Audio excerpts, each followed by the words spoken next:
A Tale of Antarctica by Ulco Glummerveen. It's a scholastic book found at the Charleston, Illinois book sale. It's a blue ribbon book.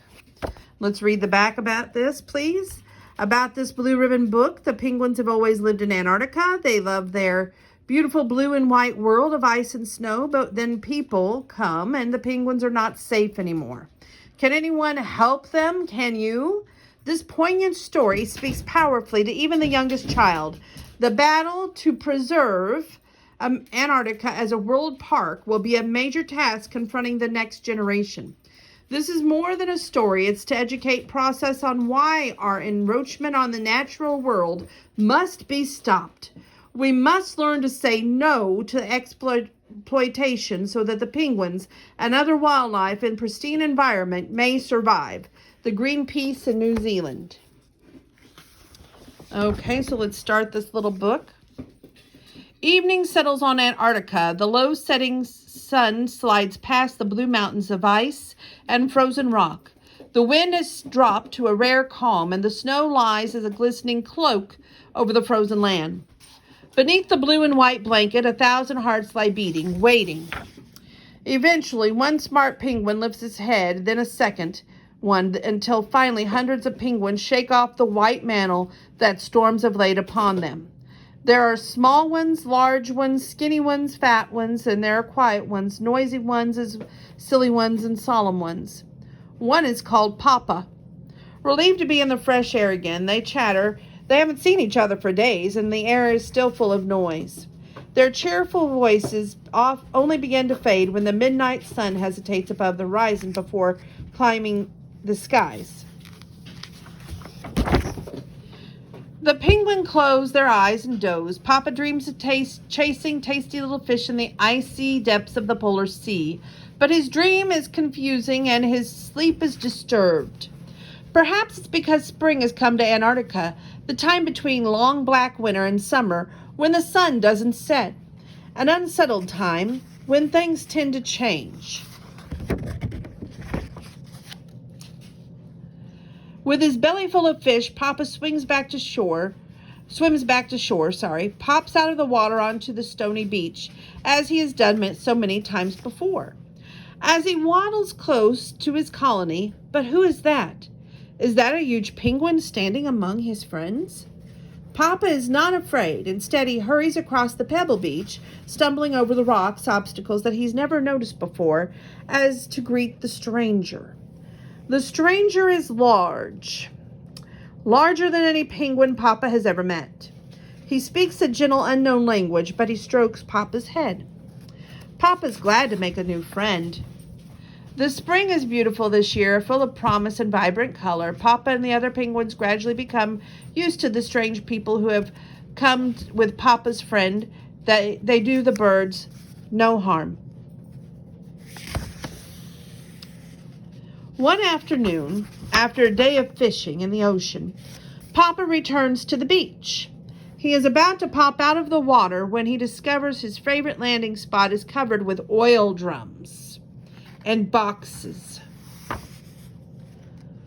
Papa is dismayed as he trudges towards his colony. The new people here have littered the beach with garbage. Instead of stroking the penguins' heads and talking nicely to him, as Papa's friends does, these people have brought roaring machines and shovel away the penguins and rocks on which they made their nests. Papa is relieved to see Mama again, safe and sound near the two of her friends. She stands very still because one of her large pink feet she carries a huge egg, which she warms in the folds of her fat belly. The egg is due to hatch very soon. Mama and Papa are excited and happy.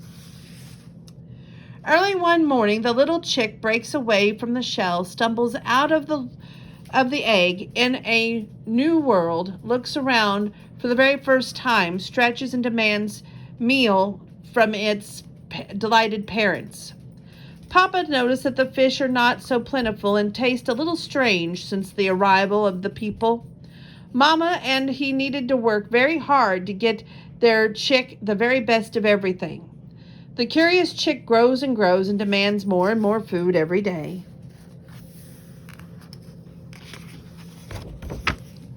Papa Papa is always pleased when it's his turn to go fishing for the first fast-growing chick. He likes to race through the water and explore the mysterious deep ocean. It is wonderful fishing under the gigantic icebergs when Papa can find thousands of krill that are easy to catch, but very small. Papa is busy for a long time, and in his concentration he doesn't notice the hungry leopard seal. It lurks in a gloomy crevice and suddenly shoots forward, grabbing one of Papa's companions for a meal. Instantly, Papa forgets about the krill and rushes back to the surface. Another shock awaits him.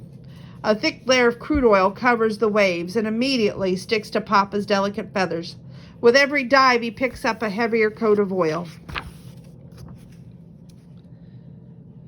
It takes a great effort for Papa to reach the pebble beach and struggle ashore. Dripping with oil, Papa returns to his colony where all the chicks are huddled together in large groups. He's greeted enthusiastically by Junior and Mama, but they suddenly realize the danger that Papa is in. Mama rushes to get him help. She climbs over the piles of garbage to shelters of the people. Everyone ignores her desperate pleas for attention until she reaches the shelter where the Papa's friend lives.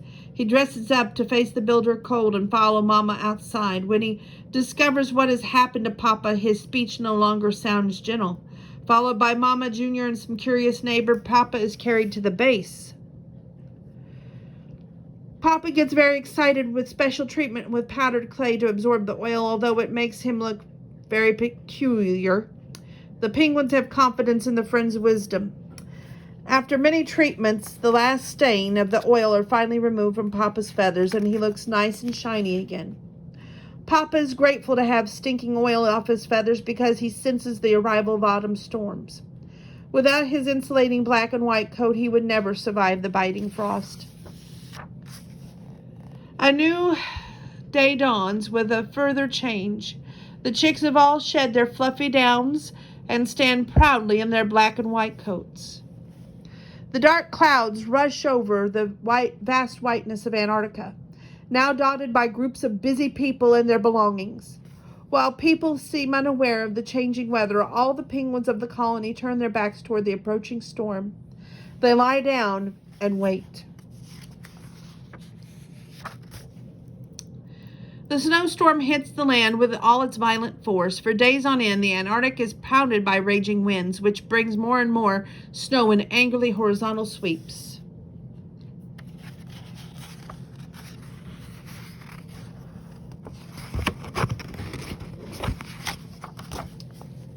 At last it's over. The land is transformed. Icebergs have been blown away and new ones have broken off the enormous glaciers. Everything is covered by a blanket of fresh snow. Papa looks over his majestic homeland